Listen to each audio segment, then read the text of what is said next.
Hi everyone and welcome back. I feel a little bit weird talking to you like this. It is really hot in the UK at the moment. It's about 28 degrees and in this kind of heat I find it really difficult to stay sitting upright. Not only that, but to stay sitting upright and then actually make some sense when I'm talking is even more difficult. These difficulties are the result of my postural orthostatic tachycardia syndrome. When I was getting ready to relaunch my YouTube channel, I really didn't consider how I would manage in the summer in the heat and still film videos. So I'm going to give this setup a try. I am lying down, but I have got a white background which I quite like. I'm going to see how easy it is to film and see if it works, see how the video comes out.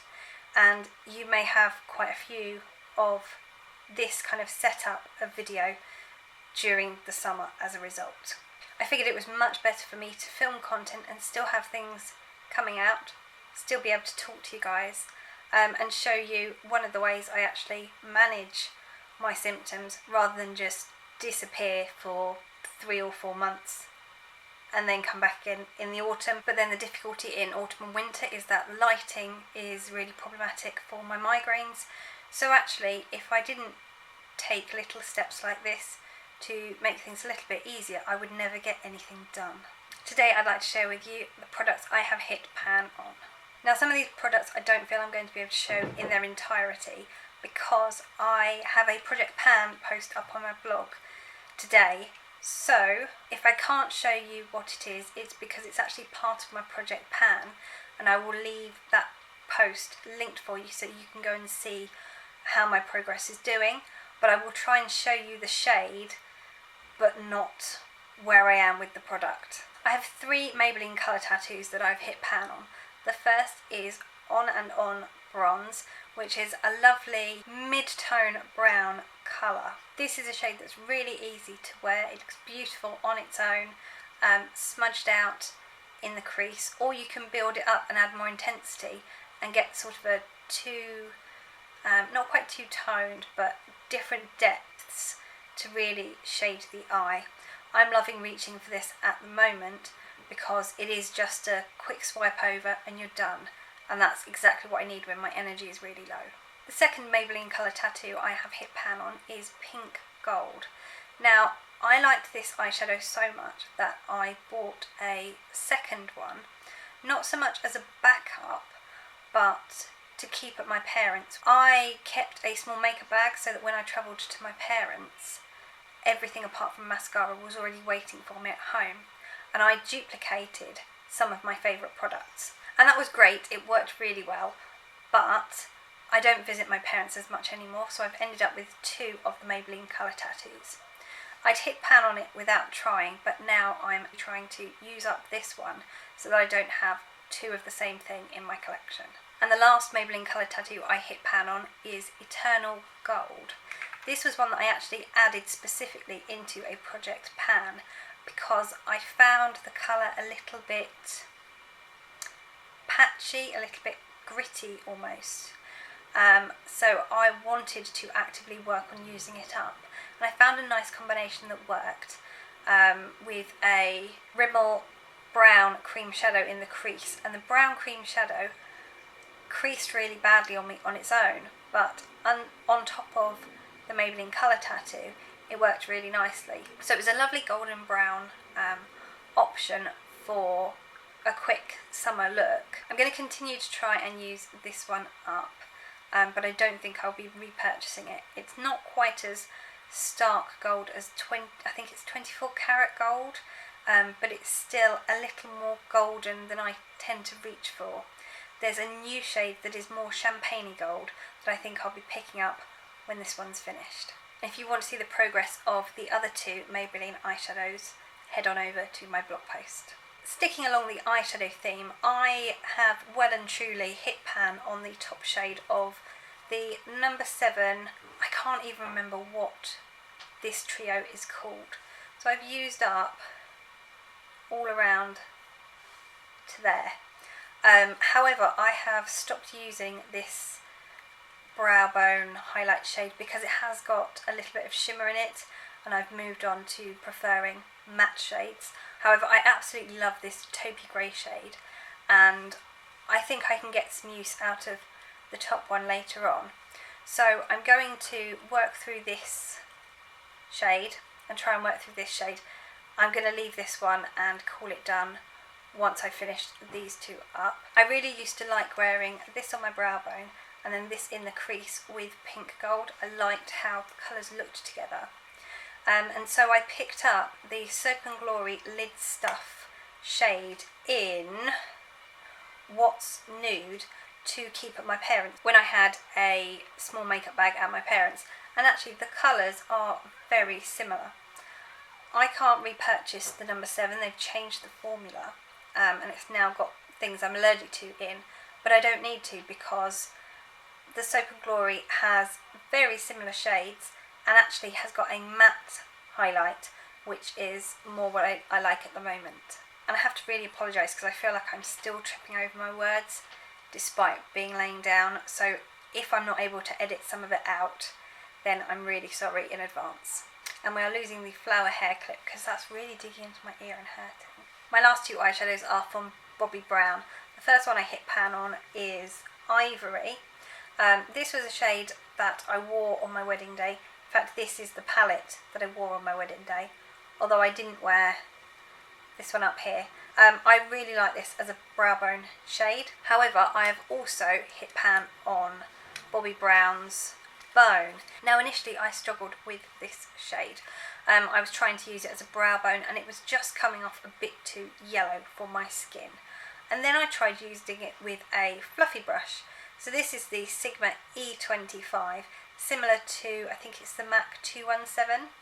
And because it isn't as dense as the kind of brushes I was using with Ivory, it gave a much nicer finish than I'd been previously getting. I've actually used up similar amounts of both. Bone is the one on your right and Ivory is the one on the left. You can see the slight difference in colour, but using different style of brushes I can use both quite nicely on my brow bone. So now we're just left with face products. I have hit pan on 3, in fact no, I finished 2 MAC MSF Naturals and I have hit pan quite significantly on my 3rd. So much so that I don't think it's going to last very much longer, and when I go down to stay with my parents next week I'm going to be taking my new MSF that I bought during my Birmingham vlog.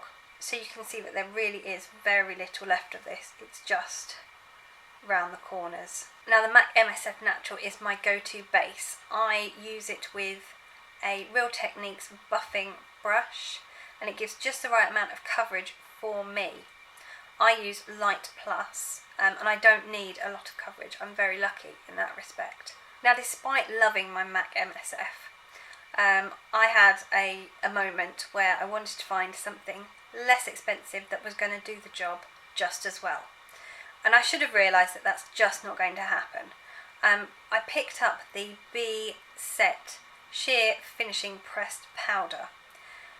It's an okay powder as a powder, but not really suitable for what I wanted it for. And I think the thing that disappointed me the most was the shade. It's more pink toned than the MSF Natural is. I could manage to use it in the winter instead of my MSF Natural, but it didn't give as nice a look. So I'm now just trying to use it up to set when I use foundation. However, that's not very often, so it's not going down as quickly. I won't show you how much I've got left because it is in my project pan. However, I haven't made a dent in it since my previous update. So if you've seen that, then there's no change on this product. I feel like I have too many cream products, particularly cream blushes. So I've put a few in my project pans. The first one I hit pan on was this Rimmel Baby Kiss blusher. I've never seen this in the shops, but my mother-in-law was given it and she didn't want it. She said the colour wouldn't suit her, so she passed it on to me. This is a shade that looks really beautiful, particularly with a red lipstick. Sometimes I wonder what blusher is going to be most suitable, and I really like how this one looks. I chose to put it into a project pan because the actual kind of packaging It's really awkward to travel with. So I wanted to use it up.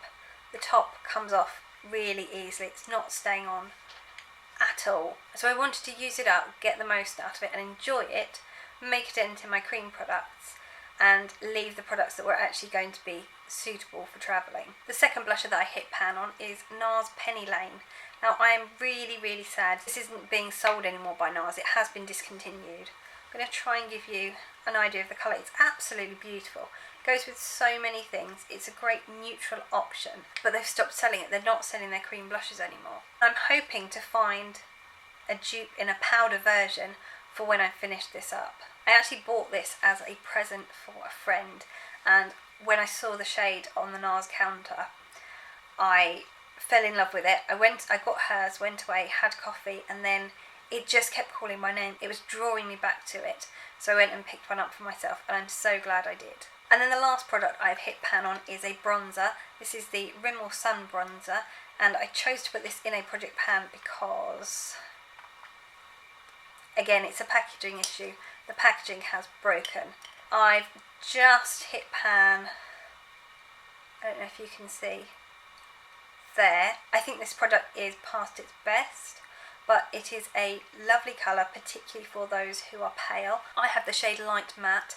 They also do a light shimmer, which I own, but it's a great natural option. It's a colour I would reach for in spring, maybe if we haven't had much sun, but I want a little bit of a glow to my face. Less so in summer because I'm already starting to pick up some colour of my own, though I don't tan and I do use SPF. This was a product in my project pan last year. It wasn't until I was choosing the products for that project I realised how many bronzers I actually have. I hope you haven't minded this setup. There really is no other way for me to film when the heat is this intense. I will leave the project pan update blog post listed for you. If I've got any reviews or posts with these products in, I'll also leave those linked somewhere.